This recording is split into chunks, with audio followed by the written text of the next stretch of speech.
2025 is over tonight, so it's only right that in today's video we review Manchester United's 2025, the good, the bad, the ugly, where we've improved, where we've got worse, and how are we going to just generally review Man United's 2025, where we got knocked out by Grimsby, we've given Wolves the first point in 3 months, and we gave Tottenham a trophy. It's not been the best 2025 for Man United, but there has been some positives. There has been some areas for improvements. And we're going to talk about that as well as Gary Neville's comments on Ruben Amorim. Are Man United going backwards?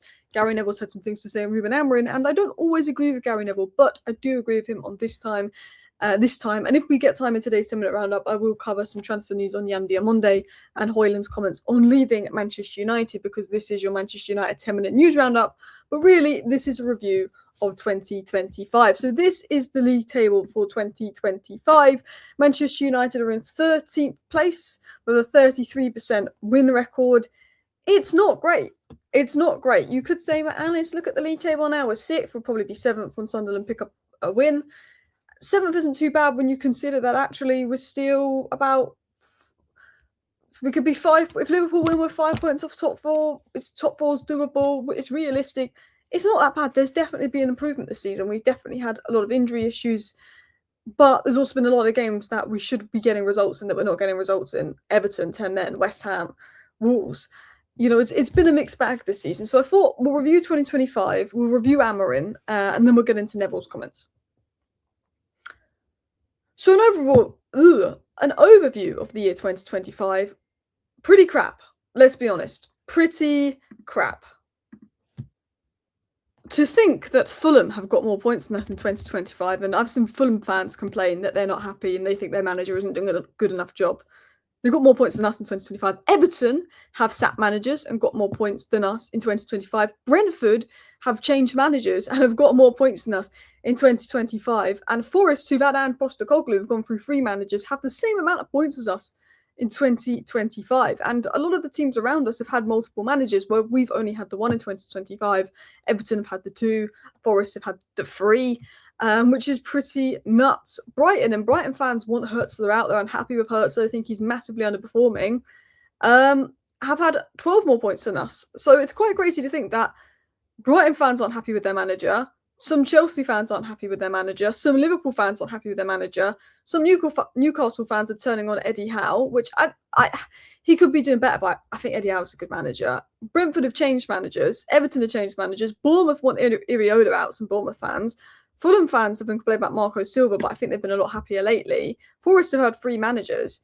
We've had 1 consistent manager, and you can tell everyone here is not happy, but to be 13th is very, very poor in 2025. Now, people say, but yes, but most of that was the first half of 2025, where we went like 3 months at the end of last season without a win. We are currently 6th. We're on the same amount of points as Chelsea. Chelsea came 4th last season. There is progress. Don't get me wrong. There is progress. There's areas that we've improved. But when you spend 200 million, you need progress.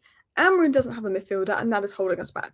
Don't get me wrong. Amorim needs a top midfielder. Had we got Carlos Baleba, had we got Elliot Anderson, we'd be in a much better position. Potentially, we could be in fourth right now instead of 6th. We definitely improved. There's definitely some positives to hold on to.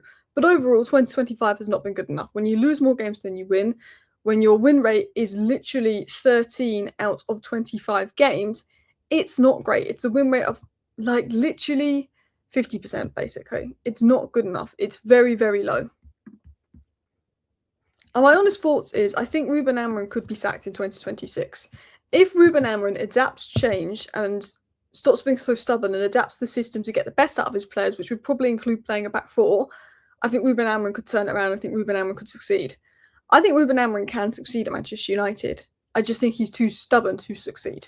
I think if Ruben Amorim makes changes, he could succeed.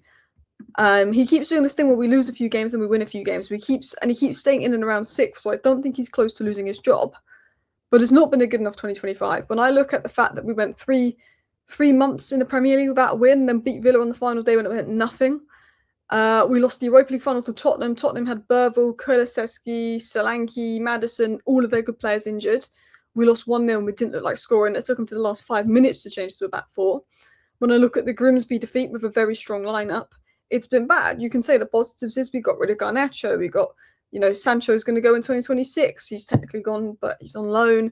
You know, we've shipped out some Deadwood, you know, and Bumo's a good signing. I know Cunha was crap yesterday, but he's a good signing. There's definitely some potential in Sesko. Lamont is looking good. You can say the positives is we got rid of the right players, bringing in some of the right players. Man United definitely, I don't think will be as bad as last season, but I don't think 2025 has been good enough for United. I think it's probably been our worst year. 2024, we won the FA Cup. 2023, we won the Carabao Cup. 2022 was a very bad year, but we were like 6th place bad. You know, so for me, yeah, was 2022 Carabao? No, 2023 was Carabao. For me, 2025 has been my worst year I can remember as a Man United fan. So let's dive into Gary Neville's honest thoughts and opinions on Ruben Amorim, and is he right about Amorim? When I see that we go back to a 3 at the back up versus 5 minutes up against Wolves, I'm thinking, no, Ruben, why have you done that? The manager has to look at it and think, I got it wrong, I complicated it. And I agree with Gary Neville for a change. First 45 minutes versus Newcastle, we had a depleted squad, we played a back 4, we showed a bit of something, the players looked more comfortable, we looked better. We went to a back 5 versus Newcastle because we didn't want to concede, and we didn't concede, but we weren't good in that second half versus Newcastle. Versus Wolves, the worst team in the league, go to a back 5, we have 7 defensive players on the pitch. Dorgu, who does really well at right wing, is now playing on the left. And it's like you showed something, even though we lost to Villa, and even though we drew to Bournemouth, we showed something in those games. It was much better performances. In the first half versus Newcastle, it was quite good. Every moment that we've played in the back 4, the players have looked instantly more comfortable than in the back 5. The team looks better. We look better for it. But he goes back to a back 5 versus Wolves, and that is disappointing. It's like Ruben Amorim finds these solutions. It works, but then he never does it again because he has to keep going back to his way. He can't change. It has to go back to his way. He has to prove that his way works. And I feel like he's overcomplicating it. And being a manager isn't about your system, your way. We've just got to make it work until your way works. Ruben Amorim even said in a press conference, you know, for his style of football to work, a lot of money's going to need to be spent. And, you know, potentially other styles, less money would need to be spent. He might need to adapt because we don't potentially have the resources and the funds to do everything we need in the summer to give Ruben Amorim's system everything that it needs. Whereas a 4-3-3, there's less business to do. Even Ruben Amorim basically said that. And I just think, for me, as a manager, your job is to get the best out of the players in front of you and platform them to their strengths. You need to get the best out of the players in front of you and platform them to their strengths. Ruben Amorim does that for a game, then never does it again because he keeps going back to the system that isn't getting the best out of the players. And I think he's overcomplicating it. Now, I get why he took Xerxes off. I know Xerxes scored, but Xerxes was bad.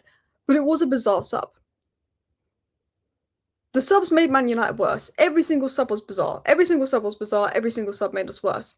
If Xerxes wasn't injured and that was a tactical substitution, it's a poor one. Xerxes isn't Eric Cantona by any stretch of the imagination, but he needed to be out there for physicality and presence. And he scored. You take him off, so I'm hoping he's injured. I'm hoping he's injured for Ruben Amorim. To take Xerxes off for Jack Fletcher, who was a ghost, it wasn't a good call by Amorim. To take Xerxes off for Shea Lacey, I would have got. And if Shea Lacey had a bad performance, I'd say, look, I got why Amorim did that.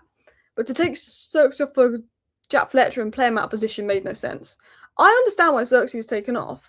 And if Ruben Amorim had taken Xerxes off for Shea Lacey and Shea Lacey had been poor, I would have backed Ruben Amorim on that decision and said, fair enough, I get why he did that. He took off Xerxes for Jack Fletcher and played Jack Fletcher on the right wing when he's a centre midfielder. And Jack Fletcher was invisible. It was just a ridiculous sub from Amorim to play Jack Fletcher on the right wing. So, yeah, it made absolutely no sense that he was subbing off. I get why he subbed off Xerxes. His energy levels were off. But then his reasons for subbing Xerxes was he wanted more control. But Xerxes can actually hold up and control the ball. Xerxes maybe wasn't giving us what we needed off the ball. And I thought maybe that's why he took Xerxes off. But then when he was asked about why he took Xerxes off, he went, oh, because on the ball we need more control. Xerxes gave you what we needed on the ball. We just didn't give what you needed off the ball. But he was taking Xerxes for control and thought it'd be more attacking to take a striker off and bring on a midfielder when you're 1-1 with Wolves. Taking Xerxes off was a defensive substitution when you're 1-1 with Wolves. And then you bring on an academy player, but you don't bring on the right academy player. You're playing academy players in the wrong position. You're playing first team players in the wrong position. And you're wondering why, as a manager, you're not getting the best out of this team when you can't play players in their best position. It's so frustrating. And I think Gary Neville is right. Like, Xerxes scored a goal. The sub doesn't make much sense. It could make more sense if it's 60th minute for Lacey, but it didn't make sense. Now, Xerxes set to go, but if Xerxes does go, United want to bring in a replacement, and that will be an attacking-minded player. So Menu was going to City. There is some talk about Yandy on Monday. Man United are one of the clubs monitoring Yan Diamonde. United may accelerate their interest in the players if other clubs start moving for him in January. There have been reports that RB Leipzig value Diamonde at 87 million. However, it's understood he's to be valued more in the 52 to 61 million region. I wouldn't spend more than 40 million on Yan Diamonde. I think it's a Garnacho where he's a good young player, but he's going to be raw, he's going to be inconsistent, and we need proven. Spend the money on Njai. If you want a left winger, spend the money on Njai. If I was going to be completely honest. Diamonde, good young talent. I ain't spending 87 million on unproven player. I don't want to spend 60 million on unproven player. I'd rather spend 60 million on Njai if we want to bring in a left winger. I'd love Semenyo. It's a shame, but I don't think Yan Diamonde is the answer. And then last but not least, Højlund was asked about leaving United. And despite Højlund's post saying this is what a great decision looks like when he won a trophy with Napoli, he did say United made it quite clear for me that I wasn't in the plans for the coming year.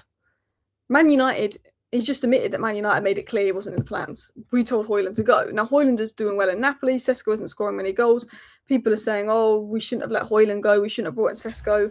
I think if Højlund was at Man United and not Sesko, he'd probably be on 2 goals as well. I think it's the Man United curse. Thank you for watching. Bye.